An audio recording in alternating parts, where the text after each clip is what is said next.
going to do a fair and thorough investigation. We are not going to spare anyone. We are not going to leave any stone unturned.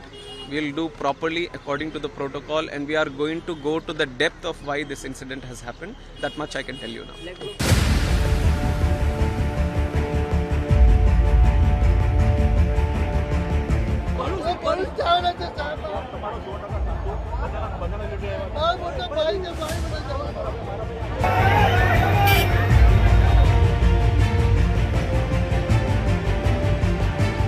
Yesterday around 1:30 I came for lunch, having lunch. I was staying in 5th floor. While having lunch around 1:30 I heard the loud noise with explosion, and suddenly everywhere smoke was there.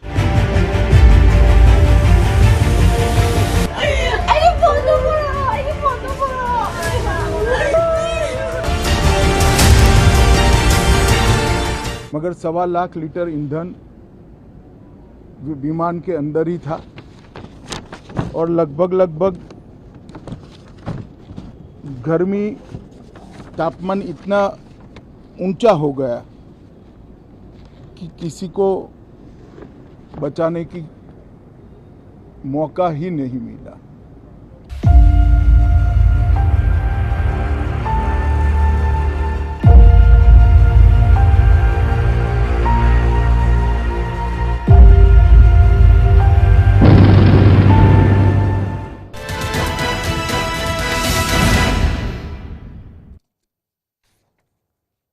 வணக்கம். இது கேள்வி களம். அதிர்ச்சியில் உறைய வைத்த விமான விபத்து தொடர்பாக நாம் இன்று விவாதிக்க இருக்கிறோம். நம்மோடு கேப்டன் முன்னாள் தலைமை விமானி திரு அருள்மணி அவர்கள் பெங்களூரிலிருந்து இணைகிறார்கள். விமான பயிற்சி கல்லூரியுடைய பேராசிரியர் திரு ஆர் அசோகன் அவர்கள் இங்கே இருக்கிறார். நாம் பேசலாம். திரு அருள்மணி அவர்களுடைய முதற் கோணத்தை கேட்கணும். 4 முக்கியமான காரணங்கள் அலசப்படுகின்றன. இந்த சம்பவத்தில் அரிதான ஒரு நிகழ்வு அப்படின்னு சொல்லப்படுது. 18 ஆண்டுகளில் இல்லாத ஒரு பெரும் விபத்து, துயரம் அப்படின்றது இன்றைக்கி உலக அளவிலான ஒரு செய்தியாக இன்றைக்கு இது மாறியிருக்கு. பாதுகாப்பு வசதிகள் நிறைந்த விமானம் அப்படின்னு சொல்லப்படுற ஒன்றில் நடந்த இந்த விபத்து என்ன காரணத்தினால் நடந்திருக்கலாம் அப்படின்றதில் 4 முக்கியமான காரணங்களை ஆராயிறாங்க. அது மட்டும் இல்லாமல் விமான நிறுவனங்களை கண்காணிப்பது அப்படின்ற ஒன்றை தவறிட்டாங்களா அப்படின்ற கேள்வி எழுது. இதுவரை வந்திருக்கக்கூடிய தகவல்களை வச்சு நீங்கள் இதை எப்படி மதிப்பிடுறீங்க திரு அருள்மணி? அந்த வீடியோ தான் நம்ம முதல்ல பார்த்தோம். அந்த வீடியோவில் பார்த்தீங்கன்னா இந்த பிளேனில், அந்த விமானத்தில் சக்கரங்கள் அப்படியே கீழே இருக்குது. ரெக்கை க்ளீன் சர்ஃபேஸ்ன்னு சொல்லுவாங்க. அந்த மாதிரி ரெக்கை க்ளீனாக இருக்குது. டேக் ஆஃப் ஆகும்போது அது மாதிரி இருக்காது. ஸோ இது ஒரு முக்கியமான ஒரு காரணி நமக்கு. ரெண்டாவது அன்னைக்கு இருந்த வெதர், நேத்திக்கு தான் நடந்தது. அந்த விபத்து நடக்கும்போது இருந்த வெதர் நல்ல விதமாக தான் இருந்தது. ரொம்ப மோசமான வானிலை காரணம்னு சொல்ல முடியாது. எல்லாத்துக்கும் மேலே 605 அடிக்கு மேலே அந்த பிளேன் மேலே போகவே இல்லை. இதுதான் இது வரைக்கும் நமக்கு தெரிஞ்சிருக்கிற, நமக்கு முன்னாடி இருக்கக்கூடிய அதிகாரப்பூர்வமான தகவல். இது கூட இப்போ நான் இந்த பிளேனை பார்த்து நீங்கள் திரும்பி வீடியோ பார்த்தீங்கன்னா உங்களுக்கு தெரியும் இப்போ நான் சொல்கிறது. அப்போ என்ன நடந்திருக்கக்கூடும் அப்படின்னு நம்ம சில யூகம் பண்ணலாம். ஆனால் அந்த யூகம் சரிதானா அப்படிங்கிறது, நம்மளுடைய இப்போது கருப்பு பெட்டியை எடுத்துருக்குறாங்க. அதில் இருக்கக்கூடிய எஃப்டிஆர், அப்புறமா சிவிஆர்னு 2 இருக்கும். சிவிஆருங்கிறது காக்பிட் வாய்ஸ் ரெக்கார்டர். விமானிகள் அறைக்குள்ளே அவங்க என்ன உரையாடினாங்க, என்ன பேசிட்டாங்க அப்படிங்கிறதும், மற்ற தொழில்நுட்ப விவரங்கள் இந்த ஃப்ளைட் டேட்டா ரெக்கார்டரில் என்னெல்லாம் பதியப்பட்டிருக்கு, இது எல்லாத்தையும் ஒன்றா வச்சு ஒரு செயின் ஆஃப் ஈவெண்ட்ஸ் அப்படின்னு சொல்லுவாங்க. ஒரு வினாடிக்கும் அதை ஒரு வினாடிக்கும் அதை செக் பண்ணிகிட்டே போகலாம் என்ன நடந்தது அப்படின்னு. அது மாதிரி ஒரு வினாடிக்கும் அதை பார்த்து இதுதான் நடந்தது அப்படிங்கிற ஒரு தெளிவான ஒரு முடிவுக்கு வர முடியும். இதுதான் நமக்கு முன்னாடி இருக்கக்கூடிய. ஸோ இப்போ நீங்கள் விமானத்தில் இப்போ வந்து ஒரு கிடைத்திருக்கக்கூடிய வீடியோ, சிசிடிவி காட்சி, அங்கே இறங்கினப்ப பதிவான வீடியோ, அதற்கு பிறகு விபத்துக்கு பிறகு இருக்கக்கூடிய காட்சிகள், இதில் தெரிய வர்ற உண்மைகள், இதில் நம்ம புரிஞ்சுக்கிறத விடவும் பிளாக் பாக்ஸில் வந்து என்ன எக்ஸாக்டாக நடந்திருக்கும், துல்லியமாக அதை கண்டுபிடிச்சிக்க முடியுமா? அதாவது இது இந்த நடந்த நிகழ்வுகள் எல்லாத்தையுமே வந்து சரியாக வந்து ஒரு ஒரு ஒரு சங்கிலியை கோர்க்கிற மாதிரி, ஒரு முத்து மாலையை கோர்க்குற மாதிரி ஒரு நிகழ்வாக அப்படியே கோத்துக்கிட்டே வந்தோம்னா சரியாக ஒரு முடிந்த முடிவாக இதுதான் நடந்திருக்கும் அப்படிங்கிறதுக்குள்ளே நம்ம வர முடியும். சரி, தொடக்கத்தில் ஒன்று சொன்னீங்க, அந்த டயரும் அந்த இறக்கைகளுடைய பகுதியும் பார்க்குறப்ப அன்யூஷுவலாக இருந்தது, இது வழக்கமாக இப்படி இருக்காது அப்படின்னு சொல்கிறீங்க. அன்யூஷுவலாக இருந்ததுக்கு என்ன காரணம்? அதுதான் இப்போ வந்து நம்ம என்ன நடந்திருக்குங்கிறது வந்து சிவிஆர் ரெக்கார்டிங்கும் எஃப்டிஆர் ரெக்கார்டிங்கும் எடுக்கும்பொழுது இது ரெண்டும் வந்து அதை சரியாக வந்து சொல்லும். என்ன சொல்ல வரேன்னு சொன்னால் டேக் ஆஃப் ஆகும் சார். இதில் ரெண்டு விஷயங்களை சொல்கிறாங்க. ஒன்று, அந்த இறக்கையில் இருக்கக்கூடிய இரண்டு பக்க இறக்கைகளில் இருக்கக்கூடிய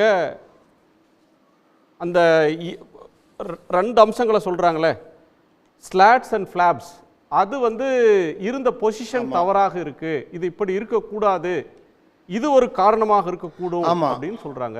இரண்டாவது, பறவைகள் மோதி இரண்டு என்ஜினும் ஒரே நேரத்தில் செயலிழந்திருக்கலாம், அதற்கான வாய்ப்பும் இருக்கு அப்படின்றதான் இரண்டு முக்கியமான காரணங்களா சொல்றாங்க. பறவைகள் மோதி இருந்ததுன்னா பறவைகள் எந்த இடத்துல மோதிச்சு, ஒரே நேரத்தில் ரெண்டு இன்ஜின்லேயும் பறவைகள் மோதுறதுக்கு உண்டான வாய்ப்புகள் ரொம்ப குறைவுன்னு தான் சொல்ல முடியும். ரெண்டு இன்ஜின்லேயும் ஒரே நேரத்தில் பறவைகள் மோதுனா அந்த வாய்ப்பு வந்து ரொம்ப குறைவு. அப்போ வந்து இன்ஜின்ஸ் வந்து கண்டிப்பாக வந்து செயலிழக்கும். ஆனால் இங்கே வந்து இப்போ இன்ஜின் செயலிழக்குது, ஆனால் இங்கே வந்து ஏன் இந்த ரெக்கை இந்த மாதிரி இருக்குது அந்த கேள்வி ஒன்று வருது. ரெண்டாவது, ரெண்டு இயந்திரங்களும் வந்து வேலை செஞ்சுக்கிட்டு தான் இருந்திருக்கு அப்படிங்கிறது வந்து நம்ம அந்த வீடியோவை கேட்கும்போது கூட நீங்கள் கண்டுபிடிக்கலாம். ஒன்று. ரெண்டாவது, இது எல்லாமே வந்து டிஎஃப்டிஆரில் ரொம்ப தெளிவாக தெரிஞ்சிடும். பாயிண்ட் ஆஃப் இம்பேக்ட்னு சொல்கிறாங்கல்ல, கடைசியாக அந்த பிளேன் தரையில் வந்து படுது இல்லை, தரையில் கடைசியாக படுற அந்த வினாடி வரைக்கும் இன்ஜினில் என்ன பவர் இருந்தது, ரெண்டு இன்ஜின்லேயும் என்ன பவர் இருந்ததுங்கிற வரைக்கும் முழு ஒரு ஒரு ஒரு நூற்றுக்கணக்கான ஒரு ஆயிரக்கணக்கான விவரங்கள் வந்து அதுக்குள்ளே இருக்குது. அது எல்லாத்தையுமே டீகோடிங்னு சொல்லுவாங்க, அதை வெளியில் எடுத்துடலாம். அது ஒன்றும் சிரமமான விஷயம் இல்லை. இல்லை, இன்னொரு விஷயம், இந்த சம்பவ இடத்துல வந்து பார்க்குற இடத்துக்கு வந்து அமெரிக்காவை சேர்ந்த விமான பாதுகாப்புத்துறையினுடைய வல்லுநர்கள் வந்து பார்க்குறாங்க.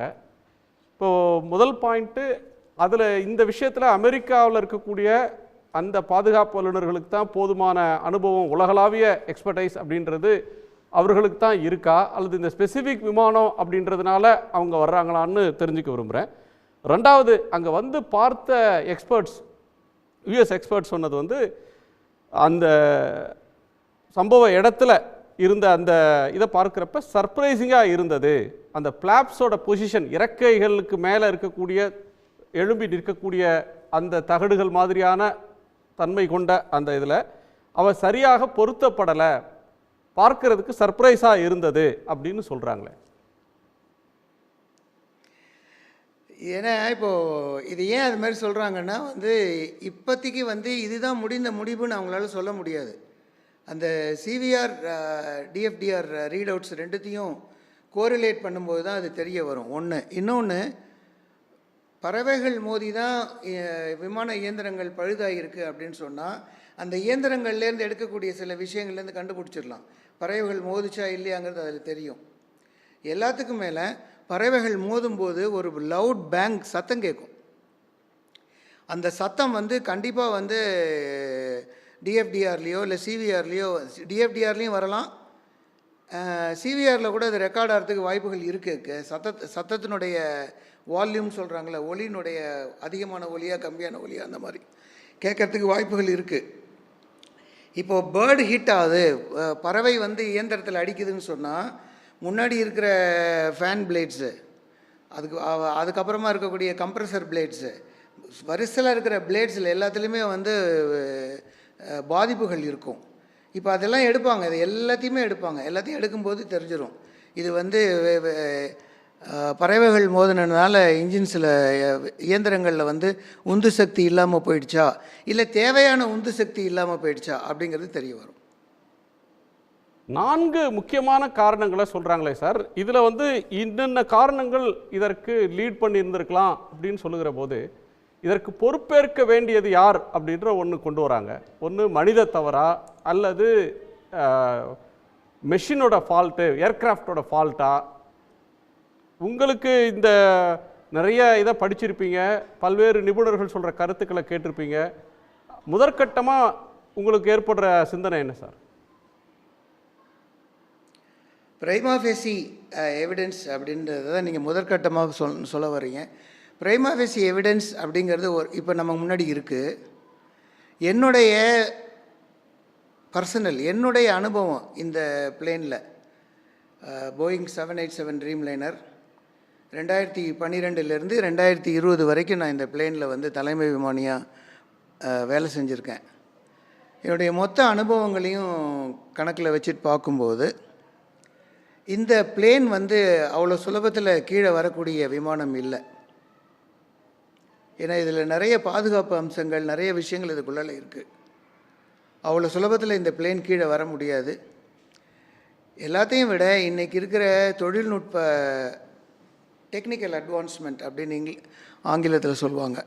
தொழில்நுட்பம் எந்த அளவுக்கு வளர்ந்துருக்கு, தொழில்நுட்ப முன்னேற்றத்தில் இன்றைக்கி வந்து இந்த மாதிரியான ஒரு உலகத்தையே உலுக்கக்கூடிய 14 ஆண்டுகளாக வெற்றிகரமாக வந்து பயணம் செஞ்சிட்டு இருந்த இந்த 787 ட்ரீம் லைனர் அப்படிங்கிற ஒரு பிளேன் இன்றைக்கி கீழே வந்துருச்சு அப்படின்னு சொன்னால், என்னை பொறுத்த வரைக்கும் வந்து ஒரு பெரிய இது மாதிரி ஒரு கேட்டாஸ்ட்ரோஃபி, ஒரு பெரிய விபத்து நடக்குதுன்னா 2 காரணம் இருக்க முடியும். ஒன்று சிஸ்டம் ஃபெயிலியர், இல்லைன்னா மேன் பிஹைண்ட் த சிஸ்டம், 2 தான் காரணமாக இருக்க முடியும். இப்போது இந்த நிமிடம் வரைக்கும் த பாயிண்ட் ஆஃப் பேலன்ஸ்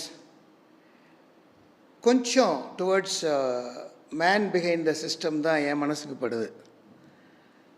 முழுசும் மேன் பிஹைண்ட் த சிஸ்டம் தான் ஃபெயிலியர் காரணமாக, இல்லை சிஸ்டம் தான் முழுசும் காரணமா அப்படிங்கிறது வந்து இந்த அறுதியாகவும் உறுதியாகவும் இந்த டிஎஃப்டிஆர் அண்ட் சிவிஆர் ரீடவுட்ஸ் வரும்பொழுது தான் தெரிய வரும்.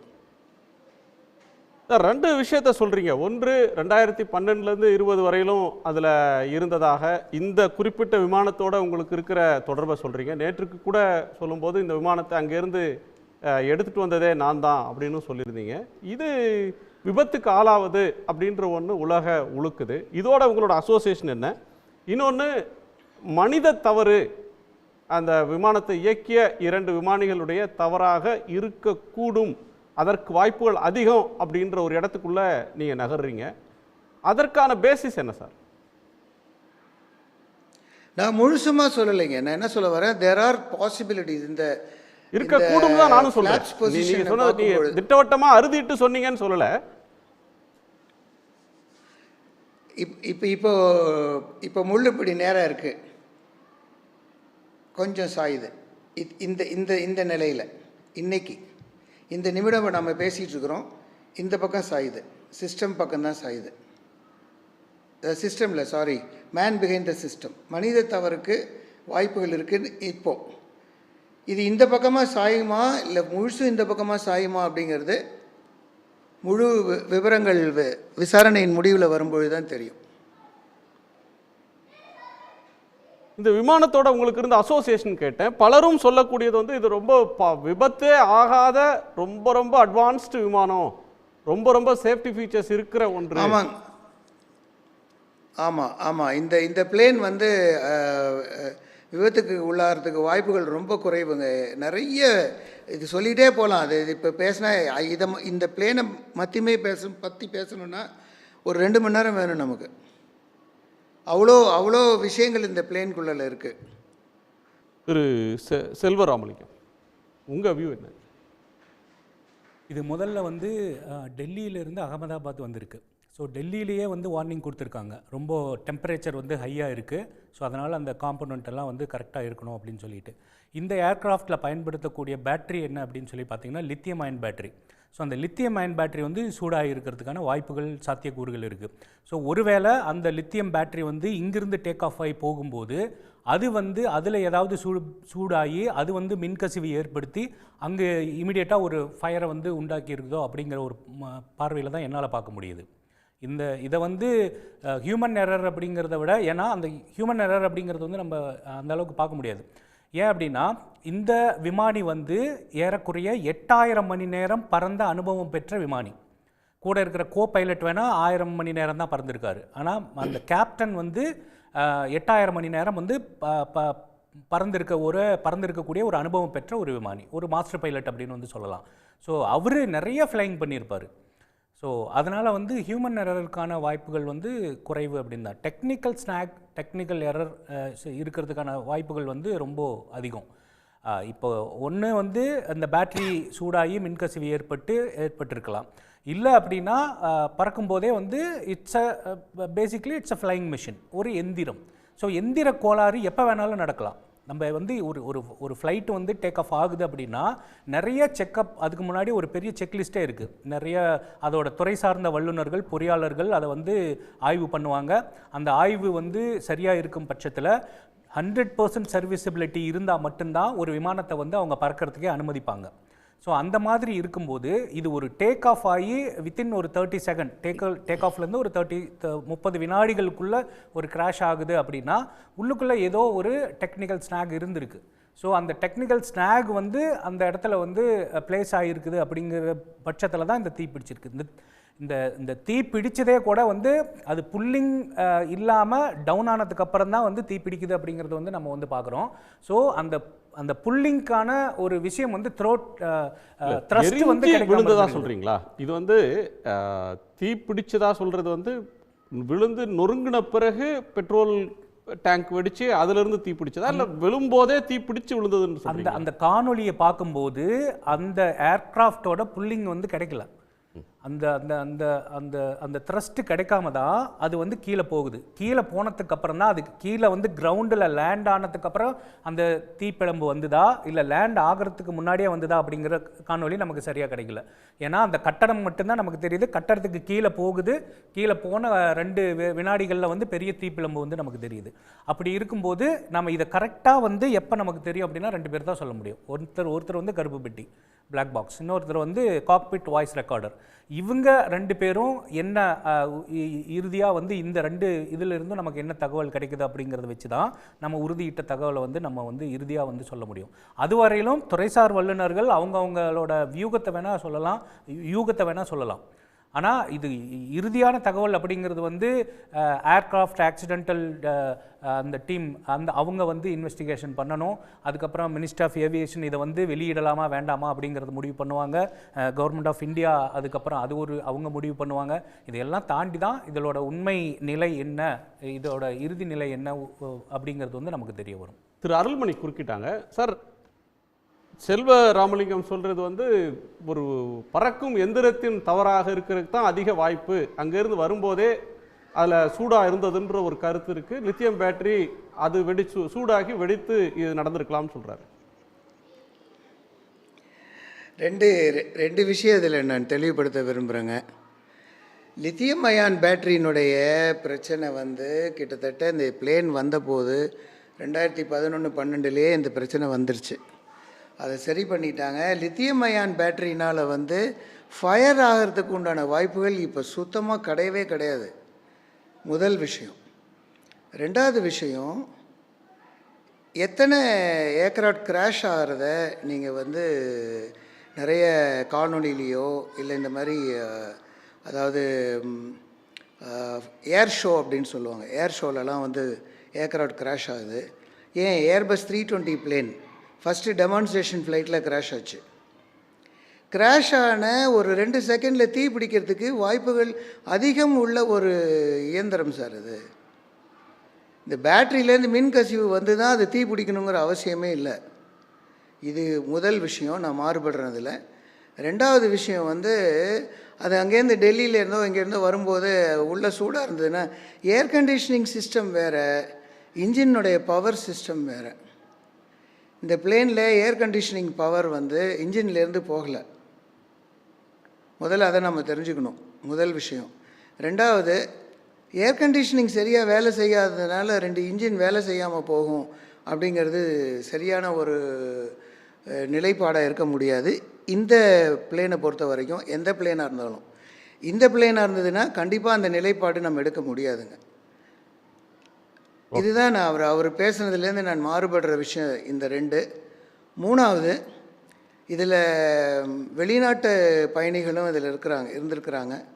இறந்து போனவங்களில் அவங்களும் ஒரு 50 பேர்கிட்ட இன்னும் இருக்கிறாங்க. ஸோ அந்தந்த நாடுகள்லேருந்து இது எதனால் இது ஆச்சு, இது ஏன் ஆச்சு, என்ன சமாச்சாரம், எங்களுக்கு முழுசுமாக இதை தேவைப்படணும் இந்த விஷயம் பற்றி அப்படிங்கிற ஒரு அழுத்தமோ இல்லை முக்கியமாக எங்களுக்கு இது வேணும் அப்படின்னு கேட்கவோ. ரெண்டாவது, இதில் இன்சூரன்ஸுங்கிற ஒரு விஷயமும் இதில் உள்ளே வரும். ஸோ எல்லா விஷயமும் இதுக்குள்ளே வரும்பொழுது கண்டிப்பாக வந்து இந்த விபத்து பற்றிய சரியான தகவல் வெளியில் வந்து தான் வரணும். ஓகே, முரண்படுறார் சார், வந்து சில கிளாரிஃபிகேஷன்ஸ் கொடுத்துருக்காங்க. ஏர் கண்டிஷனால் வந்தது அப்படின்னு சொல்லி நான் வந்து சொல்ல வரல. ஆனால் லித்தியம் அயன் பேட்டரி மின்கசிவு ஏற்பட்டுச்சுன்னா அந்த மின்கசிவுனால் வந்து கண்டிப்பாக வந்து ஒரு சின்ன தீப்பொறி வந்தால் கூட ஃபயர் ஆகிறதுக்கான வாய்ப்புகள் அதிகம். ஏன் அப்படின்னா இந்த விமானத்தில் இல்லை, பொதுவாக விமானத்தில் பயன்படுத்தக்கூடிய எரிபொருள் அப்படின்னு சொல்லி பார்த்தோம்னா ஏவியேஷன் டர்பைன் ஃபியூல், ஏடிஎஃப்னு சொல்லுவாங்க. அது வந்து எளிதில் தீப்பிடிக்கக்கூடிய ஒரு எரிபொருள். அப்படிங்கும்போது அதுக்கு ஒரு சின்ன ஒரு ஸ்பார்க் கிடைச்சாவே போதும். அது வந்து பேட்டரினால தான் வந்தது அப்படின்னாலாம் நான் சொல்ல வரல. It's a probability. ஸோ அது வந்து ஒரு வாய்ப்பாக காரணியாக இருக்கலாம் அப்படிங்கிறது தான் வந்து நான் வந்து சொன்னேன். ஸோ அதுக்கப்புறம் அதில் என்ன டெக்னிக்கல் ஸ்நாக் அப்படிங்கிறது வந்து நம்ம யாருமே உறுதியிட்டு சொல்ல முடியாது. நமக்கு வந்து இவங்கெல்லாம் சொல்கிற வரையிலும் நம்ம வந்து இதுதான் அப்படிங்கிற உறுதியிட்ட தகவலால் சொல்ல முடியாது. இப்போ ஏர் கண்டிஷன் வேலை செய்யலைன்னு சொல்லி அந்த ஒரு பேசஞ்சர் வந்து ஏற்கனவே வாட்ஸ்அப்லலாம் போட்டு வச்சுருந்தார், அதனால் நடந்தது அப்படிங்கிற தகவலை வந்து நான் வந்து சொல்லவே இல்லை. அப்படி பார்க்கும்போது இந்த ஃப்ளைட்டு வந்து லண்டனுக்கு போகுது அப்படின்னா ஏறக்குறைய பார்த்திங்க அப்படின்னா 1,00,000 லிட்டருக்கு அளவில் வந்து ஏடிஎஃப் வந்து நிரப்பியிருப்பாங்க. இந்த 1,00,000 லிட்டர் ஏடிஎஃப்பும் வந்து சின்ன ஸ்பார்க்கு கிடைச்சா கூட எரியுது அப்படிங்கும்போது அதை அணைக்கிறதே வந்து மிகப்பெரிய கஷ்டம். அந்த எரியும் போது கண்டிப்பாக நிறைய காம்போனன்ட்ஸ் வந்து அதில் வந்து சேதப்பட்டிருக்கும். ஸோ அந்த மாதிரி நிறைய காம்போனன்ட்ஸ் சேதப்பட்டிருக்கிறதுனால தான் பைலட்னால் வந்து ஏடிசி வந்து காண்டாக்ட் பண்ண முடியாமல் மேடே கால் கொடுக்குறாரு. ஸோ இது வந்து ஒரு என்னோட யூகமாக நான் பார்க்குறேன். ஓகே, ப்ரொஃபஸரோட கோணத்தை கேட்கலாம். திரு அசோகன். இப்போ என்னுடைய கோணத்தில் பார்க்கும்போது நம்ம முதல்ல டெக்னிக்கலாக போகிறோம். அட்மினிஸ்ட்ரேட்டிவ்லி அவங்க இந்த டேட்டா கொடுப்பாங்களா கொடுக்கலையான்றது ஒரு கவர்மெண்டல் அண்டு பாலிசி டிசிஷனு. டெக்னிக்கலாக நான் பார்க்க போகிறது, இங்கே இருக்கிற எக்ஸ்பர்ட்டுக்கு எல்லாருக்கும் தெரியும், ஒரு conventional airplane commercial airplane operate பண்ணும்போது இந்த டேக் ஆஃப் ஆங்கிள் ஆஃப் அட்டாக்னு சொல்லுவாங்க. ஒரு டேக் ஆஃப் ஆங்கிள் வந்து ஒரு மாடரேட் ஆங்கிள் தான், 14 to 20 டிகிரி ஆங்கிளில் தான் வைப்பாங்க. 14லேருந்து 20 டிகிரி ஆங்கிளில் தான் டேக் ஆஃப் ஆகும். அதுக்கு வேண்டிய என்ஜின் பவர் க்ரியேட் பண்ணுவாங்க. அந்த எஸ்ஓபி ஸ்டாண்டர்ட் கேப்டன் ஆல்ரெடி இருக்கார். ஸ்டாண்டர்ட் ஆப்ரேட்டிங் ப்ரொசீஜர் இருக்கிற கிரவுண்ட் இன்ஜினியர் வந்து சர்டிஃபை பண்ணணும். அந்த ஏர்க்ராஃப்ட் சர்வீஸில் இருக்காதுன்ட்டு அந்த லாக் புக் என்ட்ரி பார்த்துட்டு அதுக்கப்புறம் பைலட்ஸு அவங்க லாக் புக் என்ட்ரி செக் பண்ணிவிட்டு அவங்க ஃபிசிக்கல் வெரிஃபிகேஷன் பண்ணுவாங்க. ஏர்க்ராஃப்ட் மேலே ஏதாவது இஷ்யூஸ் இருக்குதா என்னன்ட்டு. இன்சைட் காக்பிட் போகும்போதும் எல்லா கண்ட்ரோல் சர்ஃபேஸ்லாம் ஆப்ரேட் ஆகுதா, லைக் ஃப்ளாப் எக்ஸ்டென்ஷன் நடக்குதா, இல்லை கண்ட்ரோல் சர்ஃபேஸஸ் எயில்ரான், எலிவேட்டர், ரட்டர்னு 3 மெயின் கண்ட்ரோல் சர்ஃபேஸ் இருக்குது. இந்த கண்ட்ரோல் சர்ஃபேஸ்லாம் ஆப்ரேட் ஆகுதா, டெம்பரேச்சர், என்ஜின் டெம்பரேச்சர், ப்ரெஷர், இது எல்லாமே கரெக்டாக இருக்கான்னு ஒரு தரவு செக்கப் பண்ணிவிட்டு தான் வந்து கிளியரன்ஸ் வாங்கிட்டு மூவ் பண்ணுவாங்க. இந்த வீடியோவிலேருந்து பார்க்கும்போது என்னுடைய கணிப்பு என்னென்னா, அந்த ஆங்கிள் வந்து அது நார்மல் ஆங்கிளாக தான் போகுது, ஸ்லோ டேக்கப் தான் போகுது. ஆங்கிள் ஆஃப் அட்டாக் வந்து அவங்க 20 டிகிரிக்கு அதிகமாக போன மாதிரி தெரில. பட் இஷ்யூ என்னென்னா, இங்கே தேவையான லிஃப்ட் கிடைக்கல. பவர் ஜெனரேஷன் இஷ்யூ இருக்குதா இல்லை வீடியோவில் எனக்கு கிளியராக தெரில.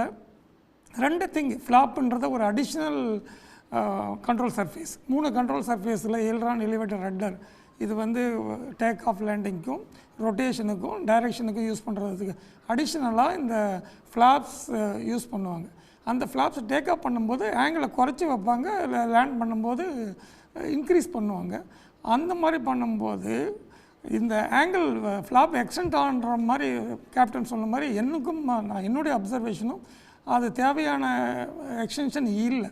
அதுக்கு 2 பாசிபிலிட்டிஸ் தான் இருக்குது. ஒன்று ஹியூமன் எரர், ஒன்று மெஷின் ஃபெயிலியர். அந்த கேப்டன் சொன்ன அந்த ஹியூமன் எரர்னு வரும்போது ஒன்று டேக் ஆஃப் பண்ணும்போது அவங்க ஆப்ரேட் பண்ணி செக் பண்ணிட்டு எக்ஸ்டெண்ட் இருக்கிற பிளாட் பை மிஸ்டேக்கு ஆப்ரேட் ஆகிறதுக்கு வாய்ப்புகள். இன்னொன்று சிஸ்டம் ஃபெயில் ஆகும்போது ஆட்டோமேட்டிக்காக அவங்களுக்கு எதர் பவர் ஜெனரேட் ஆகியும் கட் ஆஃப் ஆகிருக்கலாம், இல்லை பவர் ஜெனரேட் ஆகாமல் ரெட்ராக்ட் ஆகிட்டு அது நார்மலாக ஒரு விங்கு மாதிரியே தெரிகிற மாதிரியும் இருக்குது. இது 2 ரீசன். பேர்ட் ஹெட் பாசிபிலிட்டிஸ் அது தெரியல, ரொம்ப கம்மியாக தான் இருக்குது. இன்னும் வந்து கேப்டன் அளவு தெரியும், இது வந்து சிஸ்டம் இன்டகிரேட்டட் ஏரோப்ளேன். எல்லா சிஸ்டம் வந்து மோர் தென் மேனுவல், இந்த கம்ப்யூட்டர் இன்டகிரேஷனும் இருக்குது. அதில் ஏதாவது இஷ்யூ வந்துட்டு இவங்களால் பைலட்டால் அதை எதையும் கண்ட்ரோல் பண்ண முடியாமல் ஆட்டோ டேக் ஓவர் பண்ணியிருக்கான்றது கேப்டனுக்கு தான் தெரியும். I am not expert of that particular system. இதனால் டெக்னிக்கலாக பார்க்கும்போது நீங்கள் மேஜர் ஆக்சிடெண்ட் இதுவரையிலும் நடந்த வேர்ல்டு வைட் ஆக்சிடெண்ட்டை பார்க்கும்போது நீங்கள் ஹியூமன் எரர்னால தான் மேக்ஸிமம் ஆக்சிடெண்ட்டே நடக்குது. It is not because of the சிஸ்டத்தில் நடக்கிறது வந்து வெரி ரேராக தாங்கிற பர்சன்டேஜ் நீங்கள் பார்த்தீங்கன்னா. ஸோ இதில் மேன் பவராக இருக்கலாம், ஒரு என்ஜினாக இருக்கலாம், ஆர் பேர்ட் இது ஆசிடிஸ் அவங்க சொன்ன மாதிரி ஒரு 30 செகண்டுக்குள்ளே அவர் வந்து மேடே கால் கொடுக்குறாரு சார். அதான் சார், அவருக்கு 30 செகண்ட் நடந்ததுன்னு கணிக்கிறதுக்குள்ளே முடிஞ்சிருக்கும் இல்லையா? அவருக்கு வேணுன்ற டேக் ஆஃப் பவர், அந்த டேக் ஆஃப் பவருக்கு என்ஜின் கிடைக்கல சார். இந்த ஏரோப்ளேன் பார்க்கும்போது அதே அவருடைய கண்ட்ரோல் சர்ஃபேஸ் அப்படி தான் இருக்குது. இப்போ இன்கேஸ் என்ஜின் ஃபெயிலியர்லாம் இன்ஸ்டண்ட்டாக நடந்ததுன்னா நோஸ் டைவிங் பாசிபிலிட்டிஸ் இருக்கும். அது எதுவுமே நடந்த மாதிரி தெரில. அந்த டேக் ஆஃப் ஆங்கிள் அதே ஆங்கிள் தான் ஏர்கார்ட் மூவ் ஆகிற மாதிரி இருக்குது. இம்மிடியேட்டாக அது போது அந்த ஆங்கிள்லேயே ஒரு கிளைடிங் ட்ரை பண்ணாரா என்னன்னு தெரியல, அது இஷ்யூ என்னன்ட்டு. But is trying to do it, அதே ஆங்கிளில் தான் போய் ஹிட் ஆகுது. அதனால் வந்து கிளைடிங் டைம் கூட கிடைக்கல. இஷ்யூ வந்து ஒரு ஆல்டிடியூட் இருந்ததுன்னா அட்லீஸ்ட் அவருக்கு ஒரு கிளைடிங் டைமாவது கிடைச்சிருக்கும். இந்த கிரவுண்டில் இருக்கிற பீப்புள் அவாய்ட் பண்ணுற டைம் எடுத்துக்கலாம். வித்தின் 1 minute டைம் டியூரேஷன் வந்து அவங்களுக்கு ஒரு இஷ்யூவாக இருந்திருக்கு. ஓகே, திரு செல்வகுமாரோட கோணத்துக்கு விபத்து சம்பந்தமாக பல கன்சர்ன்ஸ் முன்வைக்கப்படுது. விமான சேஃப்டி அப்படின்ற ஒன்றை சரியாக ஆடிட் பண்ணுறாங்களா, விமான போக்குவரத்து அமைச்சகம் இதை வந்து சரியாக கண்காணிக்கிறாங்களா அப்படின்ற ஒன்று. இதற்கு காரணம் என்ன, இதற்கு பொறுப்பேற்க வேண்டியவர்கள் யார், இதிலிருந்து என்ன பாடம் கற்றுருக்குறாங்க அப்படின்ற பல கொஷின்ஸ் வருது. இது சம்மந்தமாக உங்கள் தாட்ஸ்? இந்த முதன்மையான கருத்தை நான் என்ன சொல்ல விரும்புகிறேன்னா, இது மிக மிக துரதிர்ஷ்டவசமான எதிர்பார்க்காத பெரிய விபத்து. இந்த விபத்திற்கு எனது குறிப்பாக எனது விமானப்படை சார்ந்த முன்னாள் வீரர்கள், இந்நாள் வீரர்கள் அனைவர் சார்பாகவும் உயிரிழந்த அனைவருக்கும் எங்களுடைய மனம் ஆழ்ந்த அனுதாபங்களை ஃபஸ்ட்டு தெரிவித்துக்கிறோம். எத்தனையோ இதுகளை பார்த்துருக்குறோம், எவ்வளவோ தாண்டி வந்திருக்கோம். இந்த விபத்து, நேற்றைய விபத்து வந்து உண்மையிலேயே இதயம் வெடித்து விடும் அப்படின்னு எத்தனை பேர் போட்டிருக்காங்க. கேட்ட உடனே நடந்தது வந்து உண்மையிலேயே அந்த மாதிரி தான் இருக்குது. ஸோ இப்போ நிறைய எக்ஸ்பர்ட் பேசியிருக்காங்க, நிறைய இன்வெஸ்டிகேஷன் போய்கிட்டு இருக்கு. ஆல்ரெடி இப்போ பிளாக் பாக்ஸை ஒன்று எடுத்தாச்சு. நம்ம யூகங்களும் பரிமாணங்களும் காரணங்களும் பலவையாக சொல்லலாம். ஆனால் இது ஆல்ரெடி வந்து மேஜர் செக்ஸ் எல்லாமே முடித்து டெல்லியிலிருந்து ஏர்போன் ஆகி இங்கே வந்து just touch down and then going back. It is not originating from Ahmedabad. டெல்லியிலான அத்தனை தரோ செக்ஸும் வந்து that has to be well satisfied. அப்போ தான் they could able to reach up to Ahmedabad first of all. அதே போல் எடுத்த டாக்ஸி அவுட் ஆகிற டைம் எல்லாமே வந்து கனெக்டட், எல்லா இடத்துலையுமே தெரியும். ஏடிசி கூட கம்ப்ளீட்டாக அவங்க வந்து டெக்னிக்கல் ஆஸ்பெக்ட், கமர்ஷியல் ஆஸ்பெக்ட் விட்டு ஏர்க்ராஃப்டுக்கு தேவையான அத்தனையும் வந்து கனெக்டடாக இருக்காங்க. About to give the thrust take off ஆக்க அப்படிங்கிற வரும்போது மட்டும்தான் வந்து ரன்வேலேருந்து ஒரு 30 second only the pilots could fly the machine. அப்படி பார்த்துக்கிட்டிங்கன்னா த மாஸ்டர் கிரீன் பைலட் அவர் already 8000 hours plus captain fly பண்ணியிருக்காரு. The first officer also completed 1100 hours. So human error நிறையா நம்ம சொல்கிறோம், ஹியூமன் எரர், டெக்னிக்கல் எரர் எதுன்ட்டு. இது first of all an accident. இதனுடைய எல்லா விளக்கங்களும் முடிஞ்சு வரும்போது வந்து கட்டாயமாக இதனுடைய ஆக்சுவல் இது தெரிய வரும். ஸோ சடனாக ஆல்ரெடி ஒரிஜினேட் ஆகி அவ்வளோ தூரம் ஃப்ளை பண்ணி வந்து திரும்ப அங்கேருந்து ஃபர்தர் செட் கோஸ் டு லண்டனுக்கு வந்து கொண்டு போகிற அளவுக்கு அத்தனை ப்ரிப்பேர்டாக இருந்திருக்கு. சின்ன சின்ன ஸ்நாக்ஸு, சின்ன சின்ன இடர்பாடுகள் டெக்னிக்கல் இது வரலாம். 30 செகண்ட்ஸுக்குள்ளே வந்து he is not able to take off and Mayday declare பண்ணுறாருன்னா it is as good as captain வந்து ஒரு சபார்டேஜை ஃபேஸ் பண்ண மாதிரி தான் இது. ஓகே, கரெக்டாக சார்? ஸோ அதே போல் அவர் நேவிகேஷன் எதுக்கு ட்ரை பண்ணியிருக்காரு அப்படிங்கிறத வந்து ஒரு சார் பேசிக்கிட்டு இருந்தாங்க. அப்போ முடியாட்டி கூட வந்து அண்டர் கேரேஜ் எடுக்க முடியாது. 1000 ஃபீட்டுக்கு மேலே போய் எல்லாம் பண்ணால் தான் வந்து they can even select the undercarriage. So அண்டர் கேரேஜே டவுனாக இருக்குது. Both the engines has got hit. They are not able to generate the power for whatever the reason. And all of sudden accident அப்படின்னு தான் சொல்கிறோம். The possibilities can be for failure of bird hit. ஒரு சேரை வந்து நிறையா பறவைகள் 2 engine ஒரே நேரத்தில் வந்தாலும் it is as good as it will not allow the engine to just function. அதே போல் he has navigated the aircraft 100% we can see. ஏன்னா வெரி பக்கத்து பில்டிங்கில் அந்த இடம் விழுந்த இடத்த தவிர எந்த இடத்துல ஏர்க்ராஃப்ட் ஃபர்தர் கிராஷ் ஆகியிருந்தாலும் it would have been a very large level human damages. இவரே வந்து ஏதோ முடிய கேப்டன்னாலே இருக்கிற அந்த 5 செகண்ட்ஸ் இதில் மேடே கொடுத்தாலும் they have just crash landed in the hostel இந்த பிளைன் பில்டிங் சம்பவ் safeguarding the surrounding of so many civil lives. It is unfortunate they are not able to pull up பண்ண முடியாத ட்வின் இன்ஜின் இவ்வளோ பவர்ஃபுல்லான, அதுவும் இல்லாமல் இது ஃபஸ்ட் டைம் இந்த ஆக்சிடெண்ட் இந்த ஏர்க்ராஃப்டில் நடக்குது. ஸோ எவ்வளோ ஃபெசிலிட்டிஸ் இருந்து எவ்வளவு இருந்தாலும் unexpected technical error, unexpected, sudden mission which is just affecting the aircraft is only led for this major accident அப்படிங்கிறது என்னோட கருத்து சார். ஓகே, அமெரிக்காவிலிருந்து விமானி திரு அசோகன் இணைஞ்சிருக்கிறார். அவரோட கருத்து கேட்கலாம் சார். 2-3 விஷயங்கள் இதில் வந்து என்னென்னா, ஒன்று உலகத்தை உலுக்கியிருக்கு. விமானத்தில் பயணம் பண்ணக்கூடிய எல்லோருக்குமே ஒரு கலக்கம் ஏற்பட்டிருக்கும். விமானத்தில் பயணம் பண்ணுறதே பாதுகாப்பானதா? ஆயிரக்கணக்கான விமானம் ஒரு நாள்தோறும் இயங்கினா கூட, பாதுகாப்பாக விமானம் புறப்பட்டு தரை இறங்கினா கூட, ஏதேனும் ஒரு விபத்து நடக்கிறப்ப அது மக்கள் மனசில் வந்து ஒரு பயத்தின் வடுக்களை தர்றது இயற்கை. இதில் பலரும் பயந்து போய் இருக்கிறது, அச்சத்தை வெளிப்படுத்துகிற ஒன்றை பார்க்குறோம். இன்னொன்று, போயிங் நிறுவனத்துக்கே இது வந்து ஒரு நெருக்கடி, அதனோட ரெப்புடேஷனுக்கு ஒரு பெரிய நெருக்கடியை சவாலாக இது ஏற்படுத்தியிருக்கு அப்படின்னு சொல்கிறத நீங்கள் எப்படி பார்க்குறீங்க சார்?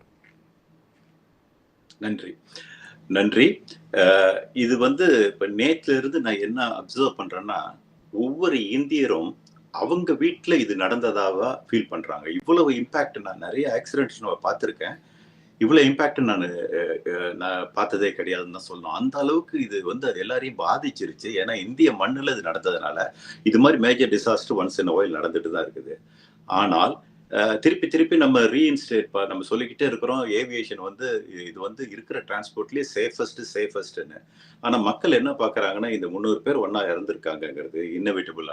அன்ஃபார்ச்சுனேட்லி அவர் முதல்ல சொன்ன மாதிரி இந்த மாதிரி ஏவியேஷன் ஆக்சிடென்ட்ல 60 to 70%, 70% வந்து ஹியூமன் எரர், ஒரு 20% தான் மெக்கானிக்கல் ஃபெயிலியர், மீதி 15% வெதர் ரிலேட்டட். இதுதான் மேஜர் 3 காசஸ் ஆஃப் ஆக்சிடென்ட்ஸ். அப்புறம் கடைசியில் 1 or 2% சாபட்டாஜ், இந்த பாம்பு பண்றதால வெரி ரேர். இதுதான் வந்து 4 பிரிச்சிடலாம். இப்ப பாத்தீங்கன்னா இந்த பர்டிகுலர்ல வந்து இவ்வளவு ஆர்வம் எல்லாருக்கும் வந்ததுனால ஸ்பெக்குலேட் பண்ணக்கூடாது நியாயமா. ஏன்னா அது நமக்கு வந்து அந்த பிளாக் பாக்ஸ்ங்கிறதான் பேஸ். அதுல என்ன நடந்திருக்கும், வாய்ஸ்லயும் என்ன நடந்திருக்கும், பேராமீட்டர்ஸ் என்ன இருக்குங்கிறது தெளிவா இருக்கும். அதை பார்த்து அவங்க இன்வெஸ்டிகேஷன் வர முடிய நம்ம பேசுறது நியாயம் இல்லை. ஆனா இவங்களுக்கு எல்லாருக்குமே, ஒவ்வொரு இந்தியனுக்குமே நமக்கு வந்து இது நம்ம வீட்டுல நடந்தது, அது உடனே தெரிஞ்சுக்கணும் அப்படிங்கிற பாசிபிலிட்டினா நேத்துல இருந்து அவ்வளவு கேள்விகள். கொஞ்சம் டீப்பா நிறைய பாசிபிலிட்டி பார்த்துருக்கு, நிறைய பேசியிருக்காங்க. பார்த்ததுல நான் வந்து முதல்ல ரீஅஷ்யூர் பண்ணிக்கிறேன், ஒரு வருஷத்துல 450 கோடி பேரை வந்து ஒரு விமான பயணத்தை மேற்கொள்றாங்க. அதுல நீங்க ஃபெட்டாலிட்டின்னு பாத்தீங்கன்னா 1000க்கு குறைவாதான். நீங்க இதே 4.5 கோடி பேர் டிராவல் பண்ணீங்க, ரோட்ல, பைக்ல, சைக்கிள்ல, நடந்து, நீங்க எந்த டிரான்ஸ்போர்ட் வேணா பாருங்க, லட்சக்கணக்கில் செத்துருப்பாங்க. இதுதான் ஸ்டாட்டிஸ்டிக்ஸ். அதை பேஸ் பண்ணி தான் நம்ம சொல்றோம். ஆனா 99 99% நடக்காதுன்னு சொன்னாலும் 0.1% ஒன்று இருக்குதான் செய்யுது. அங்க ஒரு சின்ன ஹியூமன் எரர் விளையாண்டுருது. இதை பொறுத்த முடிய ஸ்பெகுலேட் பண்ணல. ஆனா ஒன் ஆஃப் த பாசிபிலிட்டியா நான் என்ன பாக்குறேன் அப்படின்னா, ஃபர்ஸ்ட் நான் ஒரு விஷயத்த சொல்றேன். இந்த மற்றதெல்லாம் சொல்லிட்டாங்க, ப்ரீ ஃபிளைட் அதை பத்தி எல்லாம் பேசிட்டாங்க, அதெல்லாம் சொல்லல. ரன்வே டேக் ஆஃப் ரோல்ல இருந்து வருவோம். இந்த பர்டிகுலர் பிளைன்ல வந்து கேப்டன் பைலட் ஃபிளைங் அப்படின்னா அந்த யோக் அவர் கையில இருக்கும். பக்கத்துல ஃபர்ஸ்ட் ஆஃபீஸர் பைலட் மானிட்டரிங், அவரு மானிட்டர் பண்ணுவாரு. ஃபர்ஸ்ட் டேக் ஆஃப் ஆகி பாசிட்டிவ் கிளைம் வந்தோடனே ஃபர்ஸ்ட் வந்து பாசிட்டிவ் கிளைம்னு கன்ஃபார்ம் பண்ண உடனே வந்து கியர் அப் தான் ஃபர்ஸ்ட் ஸ்டெப். அந்த ரன்வேலயே கியர் அப் பண்ணிடுவாங்க. கியர் அப் பண்ணிட்டு கியர் அப் பண்ணும்போது எதுக்கு உடனே பண்றாங்க அப்படின்னா, அந்த கியர் டவுன் பண்ணும்போது அந்த டிராக், அந்த விண்ட் ரெசிஸ்டன்ஸ் கொடுக்கும். ஸ்லோ ஸ்பீட்ல டேக் ஆஃப் ஆகணும், ரன்வே கிளியர் பண்ணணும், அங்க இருக்கிற பில்டிங்கை கிளியர் பண்ணுங்கிறதுனால தான் இப்படி ஒரு வடிவமைப்பு. அதனால அந்த ஸ்லோ ஸ்பீட்ல டேக் ஆஃப் ஆன உடனே ஸ்பீடை இன்க்ரீஸ் பண்றதுக்கு அதனாலதான் இம்மீடியட்டா அந்த இதை வந்து லேண்டிங் கியர் உள்ள கொண்டு போய் அது மூடிடும். மூடணும்னு அந்த ஏரோடைனமிக் ஷேப் அதிகம் பெட்டர் ஆயிட்டு வரும், அந்த டிராக் குறைஞ்சிரும், ஸ்பீடு இன்க்ரீஸ் ஆகும். அப்படி ஸ்பீடு இன்க்ரீஸ் பண்ணிட்டே போகும்போது ஒரு ஃபிளாப் செட்டிங் 20 வச்சிருந்தாங்கன்னு வச்சுக்கோங்களேன், அப்புறம் 15, 5, 1ன்னு ஸ்டேஜ் பை ஸ்டேஜா குறைப்பாங்க. ஒவ்வொரு தடவையும் குறைக்கும் போது ஸ்பீடு இன்க்ரீஸ் ஆகும், இன்க்ரீஸ் ஆகிட்டே போகும். அப்போ வந்து அந்த ஸ்டால் ஸ்பீடு வந்து நீங்க ஃபிளாப் போட்டிருக்கும் போது உங்களுக்கு கம்மியா இருக்கும், அதே ஸ்டால் ஸ்பீடு ஃபிளாப் இல்லைன்னா அதிகமாயிடும். இப்போ இந்த பிளேனுடைய இது வந்து அவங்களுக்கு பார்க்க இது தெரியல, லேமன் அவங்க பார்க்குறவங்களுக்கு நான் சொல்றேன். இப்போ விங் இப்படி இருக்குன்னா இதுதான் வந்து உங்களுக்கு ஃபிளாப்ஸ். இது வந்து எதுக்கு டிப்ளாய் பண்றாங்கன்னா, இந்த விங் சர்ஃபேஸை அதிகப்படுத்தினா லிஃப்ட் அதிகமா கிடைக்கும், டிராகும் அதிகமா இருக்கும், லிஃப்ட் அதிகமா கிடைக்கும். இது டேக் ஆஃப்க்கு வேணும், லேண்டிங்க்கு வேணும். ஏன்னா அப்பதான் லோ ஸ்பீட்ல டேக் ஆஃப் பண்ண முடியும், லோ ஸ்பீட்ல லேண்ட் பண்ண முடியும். அப்பதான் உங்களுக்கு அந்த 10,500 அடி, 8,000 அடி, 11,000 அடி ரன்வேல வந்து சேஃபா ஒரு பிளேனை நிறுத்த முடியுங்கிறதுக்காக இந்த ஒரு அமைப்பு. ஆனா இந்த இந்த இந்த இவ்வளவு பெரிய சர்ஃபேஸ் தேவையில்லை மேல பறக்கும் போது. ஏன்னா அப்படி மேல பறக்கும் போது இதே அமைப்புல நீங்க பறந்தீங்கன்னா லிஃப்ட் கிடைக்குங்கிறத விட்டுட்டு நீங்க டிராகும் அதிகமானதுனால உங்களுக்கு ஃபியூல் அதிகமா செலவாகும், ஸ்பீடு போகாது. இவ்வளவு 500 நாட்டிக்கல் மைல்ஸ்ல போகுதுன்னா அவ்வளவு ஸ்பீட்ல போக முடியாது, பிகாஸ் இந்த டிராக் இருக்கு. ரெண்டாவது இது வந்து கண்ட்ரோலபிள் சர்ஃபேஸ்னால அது உடஞ்சும் போயிடும், அதுக்கு அவ்வளவு ஸ்ட்ரென்த்தும் கிடையாது. ஸோ அதனால இது வந்து பியூர்லி டேக் ஆஃப்க்கும் லேண்டிங்க்கும் ஸ்லோ ஸ்பீடுக்கு யூஸ் பண்ற ஒரு அமைப்பு. இந்த பர்டிகுலர் பிளேன்ல இந்த பார்க்கும்போது பாத்தீங்கன்னா அந்த ஃபிளாப் வந்து அந்த பிக்சர்ல எய்தர் ஒண்ணுல இருக்கு இல்ல அது கரெக்டா தெரியல. ஏன்னா அது ரொம்ப அந்த பிக்சர் அவ்வளவு கரெக்டா தெரியல, இருக்கலாம் இல்ல. அதே மாதிரி லேண்டிங் கியர் இறங்கி இருக்கு. சப்போஸ் இந்த கன்ஃபிகரேஷன்ல பிளேன் டேக் ஆஃப் ஆயிருக்கவே முடியாது. ஏன் முடியாதுன்னு சொல்றேன்னா, இந்த கன்ஃபிகரேஷன்ல அவங்க அதாவது அந்த ஃபிளாப் இல்லாத டேக் ஆஃப் பண்ணியிருந்தா அந்த வந்து இது வந்து டேக் ஆஃப்க்கு கன்ஃபிகர் ஆகலன்னு பிளேன் வந்து ஆட்டோமேட்டிக்கா சொல்லிடும், எந்த பைலட்டும் பண்ண முடியாது. ஆனா இது மாதிரி ஆகல அப்படின்னு கேட்டீங்கன்னா ஏற்கனவே ஆயிருக்கு. ஸ்கேன் ஏர்ன்னு சொல்லிட்டு 2008ல என்ன ஆயிருக்குன்னா, இவங்க வந்து 2 தடவை ஏப்ரன் போயிட்டு வந்துட்டு இந்த ஃபிளாப் போடவே மறந்துட்டாங்க. அந்த மறந்த வார்னிங் அவங்களுக்கு வரல. ஏன்னா இந்த ஃபிளாப்புக்குன்னு ஒரு ஃபியூஸ் இருக்கும், அந்த ஃபியூஸும் ஃபியூஸ் ஆயிடுச்சு டபுள். அது வந்து ஒரு அன்பார்ச்சுனேட் திங். ஆனா பாத்தீங்கன்னா டேக் ஆஃப் ஆகி ஒரு 50 அடியிலேயே அந்த கிரவுண்ட் எஃபெக்ட்னு சொல்லுவாங்க, அந்த கிரவுண்ட் எஃபெக்ட் போனவொடனே அப்படியே விழுந்துருச்சு, ஒரு விபத்து நடந்திருக்கு. நான் அதோட இதை கோரிலேட் பண்ண முடியாது, ஏன்னா வெரி ரேர்லி இந்த 2 மிஸ்டேக் நடக்கும். அதனால இவங்க டேக் ஆஃப் பண்ணிருக்கும் போது ப்ராப்பரா ஃபிளாப் போட்டிருக்காங்க, ரன்வேல வந்து பேக் ட்ராக் பண்ணி கடைசியில் அந்த மொத்த ரன்வே தான் யூஸ் பண்ணி டேக் ஆஃப் பண்ணியிருக்காங்க, எந்த பிரச்சனையுமே கிடையாது. ஆனா நீங்க பாருங்க, பைலட் ஃபிளைங் முன்னால பார்த்துட்டு கேப்டன் போயிட்டு இருக்கிறாரு. இவர் ஃபர்ஸ்ட் ஆஃபீஸர் வந்து பைலட் மானிட்டரிங் வந்து அவர் தான் வந்து அந்த கியர் அப் பண்ணிருக்கணும். இந்த கியர் அப் பண்றதுக்கு பதில் ஏதோ ஒரு ஞாபகத்துல இது பண்ண நடந்திருக்குங்கிறதுக்கு நான் ஒரு உதாரணம் சொல்றேன். ஏதோ ஒரு ஞாபகத்துல ஃபிளாப்பை தூக்கி இருந்தாருன்னா 2 தப்பு நடந்துருச்சு ஒரே நேரத்துல. ஏன்னா இந்த லிஃப்டும் குறைஞ்சிருச்சு அவங்களுக்கு, அதாவது அந்த லோ ஸ்பீட்ல பறக்கிற அந்த சர்ஃபேஸை குறைச்சிட்டாரு, இந்த டிராகையும் குறைக்கல, அதிகப்படுத்திட்டாரு. அந்த டிராக் இருக்கிறதுனால அது அதிகமா இருக்கு. இது 2 சேர்ந்ததுன்னா காம்பவுண்ட் எஃபெக்ட் ஆயிடும். இதுக்கு ஒரு 10 மைல் ஒரு அட்வான்டேஜ் இருக்குன்னா இதுக்கு ஒரு 10 மைல் டிஸ்அட்வான்டேஜ், 20 மைல் டிஸ்அட்வான்டேஜ். இம்மீடியட்டா அந்த பிளேன் வந்து சிங்க் பண்ண ஆரம்பிச்சிடும். நீங்க ஃபுல் பவர் கொடுத்தாலும் சிங்க் பண்ணும். என்னன்னா அதுக்கு ஸ்பீட் இல்லை. அப்போ அது மாதிரி ஆயிருந்ததுனால் ஒருவேளை இது ஆகாதுங்கிறதுக்கு நான் நினைச்சு பார்க்கும்போது நேபாளில் ஒண்ணு நடந்தது, உங்களுக்கு நினைவு இருக்குன்னு நினைக்கிறேன். அதுல என்ன பண்ணாங்கன்னா இறங்கும் போது அதாவது அந்த ஃபிளாப்புக்கு பதிலா ஃபெதரிங் பண்ணிட்டாங்க. பக்கத்தால இன்னொரு நாப் இருக்கு, அது என்ன பண்ணுன்னா அது டர்போ ப்ராப், அந்த இன்ஜினுடைய சுத்தம், ஆனா காத்தை இழுத்து பின்னால தள்ளாது. அது சடன்லி போன உடனே அது வந்து ஏரோடைனமிக் ஸ்டால் என்ன ஆயிடுச்சுன்னா ஒரு இறங்குறதுக்கு ஒரு ஃபியூ செகண்ட்ஸ்க்கு முன்னாடி கீழே விழுந்து எல்லாம் இறந்து போயிட்டாங்க. நீங்க கண்டிப்பா தெரியும். இது 100% பைலட் மிஸ்டேக். அது மாதிரி இதுல இது வாய்ப்பு இருக்குன்னு தான் சொல்றேன். தயவு செய்து இது மாதிரி நான் சொல்லிட்டேன்னு சொல்லாதீங்க. இதுவும் ஒன்னா நிறைய பாசிபிலிட்டி நிறைய பேர் சொன்னாங்க. இது ஒரு பாசிபிலிட்டியா இருக்கிறதுக்கு வாய்ப்பு இருக்கு. நேத்துல இருந்து பழைய ஆக்சிடென்ட்ஸ் எல்லாத்தையும் எடுத்து ஆராய்ச்சி பண்ணும்போது இது ஒரு வாய்ப்புங்கிறது நான் சொல்லிக்கிறேன். இது அதாவது தவறுதல சொல்ல. மற்றபடி நிறைய தப்பான இன்ஃபர்மேஷன் மீடியாவில் வந்துகிட்டே இருக்கு. அந்த மீடியா ஒர்க், அந்த சிஸ்டம் ஒர்க் பண்ணல, ஏசி ஒர்க் பண்ணலங்கிறதுலாம் மைனஸ் நாங்க அதுக்காக வேண்டி கம்ப்ளீட்டா ஒர்க் ஆகாத இருந்திருக்காது. ஒர்க் பண்ணியிருக்கோம், எஃபிஷியண்டா ஒர்க் பண்ணியிருக்காது. மேபி அதனால அவங்க கம்ப்ளைண்ட் பண்ணியிருக்கலாம். டோட்டலா எப்படி ஏசி ஒர்க் பண்ணாத நீங்க வந்து அந்த -50 60 டெம்பரேச்சர்ல உங்களுக்கு எப்படி நீங்க டிராவல் பண்ணுவீங்க? முடியவே முடியாது. ஸோ ஒர்க் பண்ணியிருக்கு, ஆனால் எஃபிஷியண்டா ஒர்க் பண்ணாத, மேபி அவ்வளோ கோல்ட் ஏர் வராது இருந்திருக்கலாம். அதே மாதிரி அவங்களோட என்டர்டைன்மெண்ட் சிஸ்டம், இந்த என்டர்டைன்மெண்ட் சிஸ்டமும் இதுவும் ஒருபோதும் ஏவியேஷன் சேஃப்டியை பாதிக்காது. ஆனால் அதுக்காக சடன்லி ஒரு பிளேனை நிறுத்தி இன்னொரு பிளேனை மாற்றி விடுறதுங்கிறது வந்து எக்கனாமிக்கலி நாட் வயபிள். அதனால நம்ம இது வந்து எல்லா ஈவன் சிங்கப்பூர் ஏர்லைன்ஸ், எமிரேட்ஸ், இது மாதிரி உலகத்துல வந்து நம்ம நம்பர் 1 நம்பர் 2 சொல்லக்கூடியதுலேயே நடந்திருக்கு. நானே கூட எக்ஸ்பீரியன்ஸ் பண்ணியிருக்கேன். ஒரு தடவை சரியா ஏர் கண்டிஷன் ஒர்க் பண்ணல, பைலட் கூட வந்து வெல்கம் பண்ணுவது வார்ம் வெல்கம் சொல்லிட்டு லிட்டரலி மீன் இட்னு சொன்னார். இன்னும் ஞாபகம் இருக்காது, நடந்து 20 வருஷம் இருக்கும். ஸோ இதெல்லாம் நான் எதுக்கு சொல்ல வரேன்னா, இது மாதிரி இதெல்லாம் வந்து மைனர் ஸ்நாக்ஸ். இதுக்கெல்லாம் வந்து ஒரு ஏவியேஷன் சேஃப்டி காம்ப்ரமைஸ் பண்ணியிருக்காது. அதே மாதிரி ஒரு பேசஞ்சர் அவர் ஏதோ கதவை தெரிஞ்சு தப்பிச்சதெல்லாம் சொல்லியிருக்காரு. அதெல்லாம் நடந்திருக்க வாய்ப்பே இல்லை. அவருக்கும் தெரிஞ்சிருக்காது. He happen to be right person at the right place. Very fortunate. Just அவரை தூக்கி எறியப்பட்டார். அவர் பட்ட இடம் வந்து கான்கிரீட்டோ ஒரு ஹார்ட் சர்ஃபேஸ் கிடையாது, மேபி ஒரு சாஃப்ட் சர்ஃபேஸ். அந்த ஸ்பீடு எல்லாம் பிசிக்ஸ் தான் ஒர்க் பண்ணுது. எண்ட் ஆஃப் த டே அது பக்கத்துல ஃபயர் இல்லை, அதனால அவர் தப்பிச்சு வந்துட்டாரு. அதனால அதுக்கு ஒரு நிறைய மித்த அவர் கதவை திறந்துட்டாரு. அது கதவை திறந்ததுனால தான் பிளேன் விழுந்தது, அதெல்லாம் இல்லவே இல்லை. 2 விஷயம், லாஸ் ஆஃப் பவர் ஒரு காரணம், அதுக்கு இன்னமும் விடை தெரியல. அவர் சொன்ன மாதிரி ஏதாவது மேஜர் கட்டாஸ்ட்ரஃபி, அதாவது கம்ப்ளீட்டா 2க்குமே ஃபியூல் போகலன்னா தான் இது நடக்கும். பேர்ட் ஸ்ட்ரைக்குக்கான ஒரு சோஃபார் எந்தவித அறிகுறியும் தெரியல. ஏன்னா அந்த இன்ஜினுக்கு பேக் சைட்ல பாத்தீங்கன்னா நத்திங். அது ஏதாவது கொஞ்சமாவது புகை வர மாதிரி தெரியும், ஏதாவது ஒரு சிம்டம் தெரியும். அது மாதிரி ஒன்றும் தெரியல எனக்கு தெரிஞ்சு. ஆனா அதுவும் இருக்கலாம். இது 2 மாதிரி கம்ப்ளீட்டா ஃபியூல் போகலன்னா 2 இன்ஜின் நிற்கும். போயிங்குடைய வணிகம், போயிங்குடைய பிராண்டுக்கு இது ஒரு பெரிய ஒரு கிரைசிஸ், ஒரு நெருக்கடி.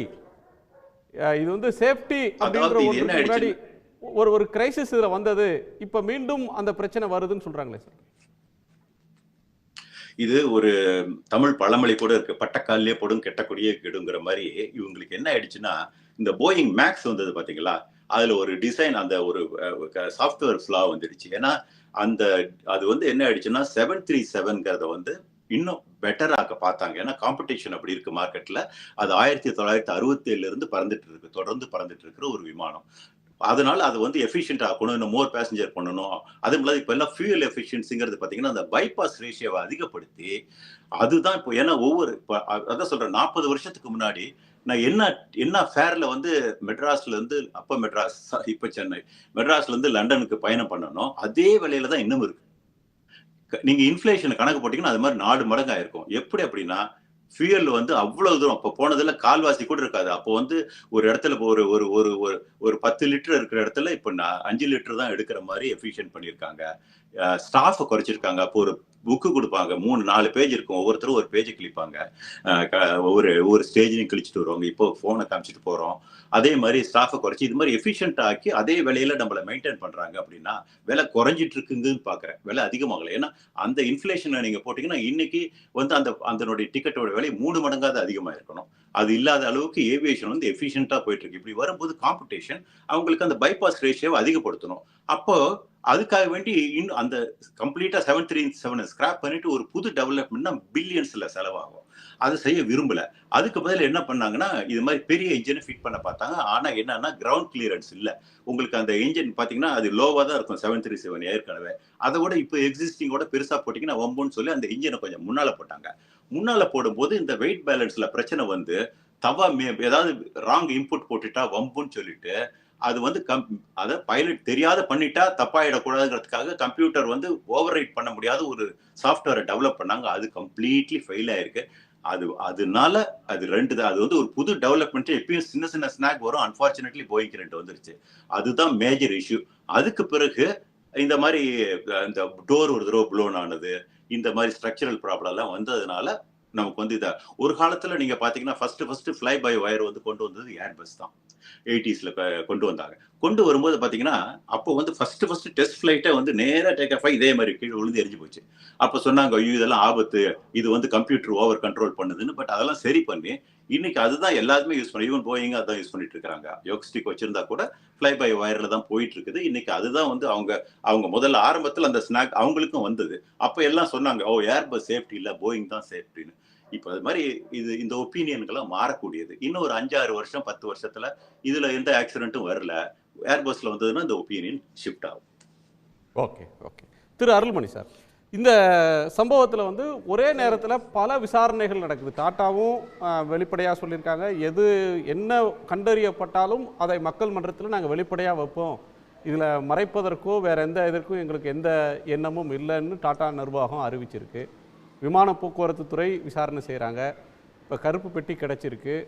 வெளிநாட்டு பிரஜைகள், இப்போ குறிப்பாக இங்கிலாந்துலேருந்தும் கனடாவிலிருந்தும் நிறைய பேர் இறந்துருக்கிறதுனால அந்த அரசாங்கங்களும் முழு விவரங்களை கேட்குறாங்க. அமெரிக்க நிபுணர்கள் வந்து இதை ஆய்வு செஞ்சிட்ருக்காங்க. இதனுடைய அடுத்த கட்டம் என்னவாக இருக்கும்? ஒரு தெளிவான காரணமும் இது எதனால் நடந்ததுன்ற ஒன்றையும் அறுதியிட்டு கண்டுபிடிச்சிட முடியுமா? நிச்சயமாக முடியும். ஏன்னா இதில் சம்மந்தப்பட்டிருக்கிற காரணிகள் வந்து ரொம்ப அதிகமாக இருக்குது. இது வெளிநாட்டுக்கு போயிட்டு இருந்த பிளேனு, வெளிநாட்டு பயணிகள் இதில் இருந்திருக்கிறாங்க. அந்தந்த நாட்டிலேருந்து அழுத்தங்கள் இருக்கும். போயிங் வந்து இது ஏன் இது மாதிரி ஆச்சுன்னு அவங்களும் கண்டுபிடிப்பாங்க. இதில் நிறைய ஸ்டேக் ஹோல்டர்ஸ் அப்படின்னு சொல்லுவாங்க ஆங்கிலத்தில், அது இருக்குது இதில். அதனால் இது வந்து கண்டிப்பாக வந்து வந்துடும் அப்படின்னு நான் எதிர்பார்க்குறேன். ஒரே ஒரு விஷயம் மட்டும்தான் நான் இப்போ நம்ம நண்பர்கள் உரையாடலேருந்து ஒரே ஒரு விஷயம் மட்டும்தான். லேண்டிங் கியர் வந்து 1000 அடியிலெல்லாம் எடுக்க மாட்டாங்க. பாசிட்டிவ் ரேட் ஆஃப் கிளைம் சொல்லும்போது பிளேன் வந்து கிட்டத்தட்ட 200லேருந்து 300 அடியில் இருக்கும். 300லேருந்து 500, அதிகபட்சம் 550 அடிக்குள்ளே வந்து கியர் மேலே போயிடும். ஏன்னா அவ்வளோ சீக்கிரம் அந்த கியர் மேலே போனால் தான் அடுத்தடுத்து ஏதாவது நிகழ்வுகளுக்கு வந்து பர்ஃபார்மன்ஸ் வைஸ் ஒரு பிளேன் பறக்கிறதுனுடைய திறனுக்கு இதெல்லாம் ஒரு காரணம். இதெல்லாம் இதில் பார்க்கும்போது கியர் இஸ் ஹேங்கிங் டவுன். ஒரு நண்பர் அசோகன் சொன்ன மாதிரி accidentally or by mistake the pilot not flying would have, instead of taking the gear up, would have taken the flaps up. இது வர்றதுக்கு வாய்ப்புகள் இருக்குது. ரெண்டாவது வந்து அவர் கமாண்டராக இருந்தவர் வந்து எல்டிசின்னு சொல்லுவாங்க, லைன் ட்ரைனிங் கேப்டன். அவர் வந்து மற்ற விமானிகள் சரியாக பறக்கிறாங்களா அப்படின்னு செக் பண்ணக்கூடிய, பரிசோதனை பண்ணக்கூடிய லெவலில் இருக்கார் அவர். ஒன்று அந்த வலது பக்கம் உட்காந்துருந்த ஃபஸ்ட் ஆஃபீஸருக்கு வந்து ஃப்ளையிங் அவர் பண்ணிவிட்டு இவர் வந்து பைலட் மானிட்டரிங்காக இருந்திருக்கலாம், இல்லை இவர் ஃப்ளை பண்ணிவிட்டு அவர் பைலட் மானிட்டரிங்காக இருந்திருக்கலாம். யாராக இருந்தாலும் இந்த பைலட் மானிட்டரிங்காக இருக்கிறவங்க இந்த flap instead of taking the gear up they must have by accidental, by mistake, unknowingly, நீங்கள் என்ன வேணாலும் இதுக்கு வார்த்தைகள் போட்டுக்கலாம். இந்த லிவருக்கு இந்த லிவரை முன்னாடி தள்ளிட்டாங்க, லேண்டிங் கியரை இழுக்கிறதுக்கு பதிலாக இன்னொன்னா எடுத்துட்டாங்கன்றீங்க. எடுத்திருக்கலாம் அப்படின்னு சொல்றீங்க. எடுத்திருக்காங்கன்னு இப்போ நம்ம சொல்ல முடியாதுங்க. ஏன்னா நம்ம வந்து இன்னும் விசாரணை இன்னும் முழுமையடையல. அப்புறம் ஒன்றுக்கு பதிலாக இன்னொன்று பண்ணதனுடைய விளைவு. இப்போ இன்னொன்று இருக்குது சார். இப்போ இந்தியாவில் விமான பயணத்திற்கான சேஃப்டி ஆடிட், இப்போது ஐரோப்பிய உலகம் முழுக்க ஒரே மாதிரியான ஒரு தன்மை தான் இருக்கா? இப்போ இந்த விமானம் பயணத்துக்கு ஏற்றது, பாதுகாப்பானது அப்படின்ற ஒன்றுக்கு வந்து அமெரிக்காலேயோ ஐரோப்பாவில் இருக்கிற ஸ்டாண்டர்ட்ஸ்க்கும் இந்தியாவில் இருக்கிற ஸ்டாண்டர்ட்ஸ்க்கும் ஏதேனும் மாற்றங்கள் இருக்கா? மாற்றங்கள் இருக்கிறதா நான் நினைக்கல சார். ஏன்னு சொன்னால் ஏர் இண்டியாங்கிற ஒரு நிறுவனம், அது இன்றைக்கி டாடா கிட்ட இருக்குது. அது இந்தியாவுக்குள்ளே மட்டுமே விமானங்களை இயக்கலை, பல்வேறு உலக நாடுகளுக்கு போயிட்டுருக்கு. பல்வேறு உலக நாடுகளுக்கு போகும்போது அந்தந்த நாட்டில் என்னென்ன மாதிரியான சேஃப்டி ப்ரிகாஷன்ஸ் வச்சிட்ருக்குறாங்க, அதுக்குள்ளால் நம்மளுடைய சேஃப்டி ப்ரிகாஷன்ஸும் அதுக்குள்ளால் இருக்கணும். இருந்தால் தான் உங்களால் வந்து அங்கேருந்து பேசஞ்சர்ஸை விமானி பயணிகளை ஏற்றிக்கிட்டு நீங்கள் அங்கேருந்து இங்கே வர முடியும். இதில் வந்து நிறைய டெக்னிக்கலாகவும் மற்ற இரு நாடுகளுக்குள்ளாலே இருக்கக்கூடிய ஒரு என்ன சொல்கிறோம் தொழில்நுட்ப விஷயங்களை வந்து பரிமாற்றங்கள்லையும் இதெல்லாம் உள்ளால் வரும். எல்லாத்துக்கும் மேலே நம்ம இன்டர்நேஷ்னல் சிவில் ஏவியேஷன் ஆர்கனைசேஷன் ஐகாவோ அப்படின்னு சொல்லுவாங்க. அந்த ஐகாவோவில் நாம் மெம்பர்ஷிப் நாடு, நம்ம ஐகாவோ படி தான் சில விஷயங்கள் பண்ணி ஆகணும். எல்லா விதத்துலையும் பார்த்திங்கன்னா உலக நாடுகளில் எங்கெங்கெல்லாம் வந்து என்னென்ன safety precautions, safety audits, safety protocols எதெல்லாம் இருக்கோ அதெல்லாம் இங்கேயும் இருக்கிறதுக்கு 100க்கு எனக்கு தெரிஞ்ச வரைக்கும் குறைந்தது 99% இருக்கணும். இல்லை, விமானங்களை உரிய வகையில் ஆடிட் பண்ணுறாங்களா, பாதுகாப்பு ஆடிட்னு சொல்கிறாங்களே, செக்யூரிட்டி ஆடிட் அப்படின்றது, சேஃப்டி ஆடிட் வந்து உரிய வகையில் பண்ணுறாங்களா அப்படின்னு நிறைய பேர் கொஸ்டின் பண்ணுறாங்களே சார். இல்லை, உரிய வகையில் பண்ணாமல் எப்படி சார்? இப்போ நீங்கள் வந்து ஃபாரின் அதாவது வெளிநாட்டினுடைய சிவில் ஏவியேஷன் அத்தாரிட்டியினுடைய செக்ஸ் இங்கே இருக்கே, பண்ணுறாங்களே. ஓகே, ஆடிட்டிங் நடக்குதே, ஐகோ ஆடிட்ஸ் நடக்குதே. ஓகே, நன்றி சார். இது உங்கள் நிறைவு கருத்தாக எடுத்துக்கிறேன். இது ஆடிட் வந்து கண்டிப்பாக நடந்தாகும். சார் சொன்ன மாதிரி ஒரு இன்டர்நேஷ்னல் ட்ராவல் பண்ணுற ஏரோப்ளேன்னு இங்கே இருக்கிற சேஃப்டி ப்ரிப்பரேஷன், இப்போ யூகே போகிறீங்கன்னா அங்கே வந்து அவங்க வந்து யூரோப்பியன் ESA அப்ரூவல் இருக்குது. அதே மாதிரி அமெரிக்கா போகும்போது FAA அப்ரூவல், இங்கே DGC, எல்லாருமே ஐக்கியோ டைரெக்ஷன்ஸ்லாம் பண்ணிகிட்ருக்காங்க. இது பண்ணும்போது அந்த சேஃப்டி ஸ்டாண்டர்டு அவங்க ஃபாலோ பண்ணால் தான் அந்த கண்ட்ரி அலோவ் பண்ணும். அந்த ஏர்ப்ளேன் அங்கே லேண்ட் ஆகி டேக்அப் பண்ணி அவங்க பேசஞ்சரை எடுக்கிறதுக்கு அது அலோவ் பண்ணுறது இதுதான் அலோவ் பண்ணும். அதனால் சேஃப்டி ஆடிட்டு கண்டிப்பாக நடந்திருக்கும். சேஃப்டி ஆடிட்டு வந்து இன்டர்னல் செக், அது ஆசிடிஸ் இவங்க எக்ஸ்பர்ட் சொன்ன மாதிரி இனிஷியலாக ஒரு சேஃப்டி ஆடிட் முடிஞ்சிட்டு இம்மிடியேட்டாக ஃபஸ்ட் ஃப்ளைங்கில் இப்போ ஏர்க்ராஃப்ட் ஏதாவது இஷ்யூஸ் வந்ததுன்னா அந்த சேஃப்டி ஆடிட் இஷ்யூஸ் இருக்குதுன்னு நம்ம கணிக்கலாம். ஒரு ஃப்ளைங் ஒரு இடத்துலேருந்து இன்னொரு இடத்துக்கு ஆல்ரெடி ஃப்ளை பண்ணியிருக்குன்னா மோஸ்ட் ஆஃப் த சிஸ்டம் வந்து கரெக்டாக தான் இருக்கிறதுக்கான வாய்ப்புகள் ரொம்ப அதிகம். வேறு ஏதாவது காரணத்தினால தான் இந்த ஃபெயிலியர் நடக்கிறது வாய்ப்புகள். உங்கள் நிறைவு பாருங்கள். அதாவது இந்த ஃப்ளைட் சேஃப்டி அப்படிங்கிறத பொறுத்த வரைக்கும் ஃப்ளைட் சேஃப்டி எஜுகேஷன் அப்படிங்கிறது வந்து ஒரு உயர்நிலைப்பள்ளி அளவுலேயே கொடுக்கணும் அப்படிங்கிறது தான் என்னோட ஒரு கருத்தாகவே நான் சொல்கிறேன். என்ன அப்படின்னா, இப்போது நிறையா பேரிடர் மேலாண்மை பற்றின விஷயங்கள் எல்லாம் இப்போ வந்து பாடப்புத்தகங்களில் வந்துடுச்சு. ஸோ அந்த மாதிரி இனிமே வந்து தொடர்ந்து நிறைய விமான பயணங்கள் வந்து மேற்கொள்வாங்க. அப்படி இருக்கும்போது இந்த ஃப்ளைட் சேஃப்டி எஜுகேஷன் அப்படிங்கிறது வந்து நம்ம ஸ்கூல் லெவலில் கொடுக்கணும். ரெண்டாவது, நீங்கள் பயணப்பண்ணும்போது பார்த்தீங்க அப்படின்னா இந்த ஏர் க்ரூஸ் ஆகட்டும், ஏர் ஹோஸ்டர்ஸ் ஆகட்டும், அவங்க அந்த சேஃப்டி இப்போ ஃப்ளைட் சேஃப்டியை பற்றின அந்த விஷயங்களெல்லாம் சொல்லும்போது நிறைய பயணிகள் வந்து அதை சரியாக கவனிக்கிறதே இல்லை. அந்த பெல்ட்டெல்லாம் வந்து டைட் பண்ணணும், நீங்கள் மொபைல் இந்த மாதிரி எலக்ட்ரானிக்ஸ் ஐட்டம்லாம் சுவிட்ச் ஆஃப் பண்ணுங்கள் அப்படிங்கிற விஷயத்தையெல்லாம் வந்து நிறைய பயணிகள் வந்து அதை ஃபாலோ பண்ணுறதே கிடையாது. அதே போல் அவங்களும் பார்த்திங்க அப்படின்னா ஒன்றா ஹிந்தியில் பேசுகிறாங்க, இல்லைனா ஆங்கிலத்தில் பேசுகிறாங்க. இப்போது தமிழ்நாட்டிலேருந்து ஒரு சென்னையிலேருந்து திருச்சி போகிற ஒரு விமானத்தில் அதிகமாக தமிழர்கள் பயணம் பண்ணுவாங்க. ஸோ இந்த விஷயத்தை வந்து அவங்க தமிழில் வந்து சொல்லணும். அந்தந்த உள்நாட்டுக்குள்ளே அந்த மாநிலங்களுக்குள்ளே பறக்குது அப்படின்னா அந்த மாதிரியான விஷயம் நடக்க போதா என்ன சார்? ஸ்ரீலங்கன் ஏர்லைன்ஸோ அல்லது Singapore airlines, British airlines, Malaysian airlines, India தமிழ்நாட்டிலேருந்து போகிற எல்லா பன்னாட்டு நிறுவனங்களும் தமிழில் சொல்கிறாங்க இந்த சேஃப்டி ஃபீச்சர்ஸ். சிங்கப்பூர், மலேசியா, ஸ்ரீலங்காவில் சொல்கிறாங்க. மற்ற விமானங்கள் இருக்கக்கூடிய நம்ம ஊரில் இருக்கிற இண்டிகோவோ ஏர் இண்டியாலேயோ அப்படியான வாய்ப்புகள் இல்லை. அவங்க ஹிந்திலையும் இங்கிலீஷில் தான் சொல்லுவாங்க. அதுதான் நான் சொல்ல வரேன். அதை வந்து தமிழில் சொல்லணும், அல்லது தமிழ் பேசுகிற அந்த மாதிரியான அந்த ஏர் க்ரூஸை வந்து தேர்ந்தெடுக்கணும் அப்படிங்கிறது தான் வந்து நான். நன்றி நன்றி. திரு அசோகன், உங்கள் நிறைவு பாருங்க.